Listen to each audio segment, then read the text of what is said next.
Hapësirat publike vazhdojmë me pastrimin. E kam thënë që ditën 1 nuk është një aksion, është një operacion i cili do të vazhdoj në mënyrë kirurgjikale në çdo pjesë të organizmit urban të vendit, në çdo pjesë të organizmit urban të kryeqytetit, dhe do të pastrohet çdo pjesë e prekur nga këta qiban të patolerueshëm, vendin e cilëve do ta zëri një hapësirë re bashkëjetese mes komunitetit dhe njësive tregtare. Natyrisht që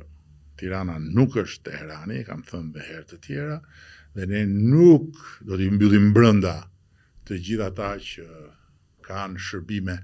edhe jashtë derës së njësisë, por ama do të vendosim kufit e qartë, sepse nuk mund lejohet që në hapësirë e një komuniteti ngrehinat e vendosur aty me pahirin e forcës apo me pahirin e shpërfilljes së ligjit dhe të marrëdhënies së bashkëjetesës shëndetshme qytetare të bëjnë ligjin.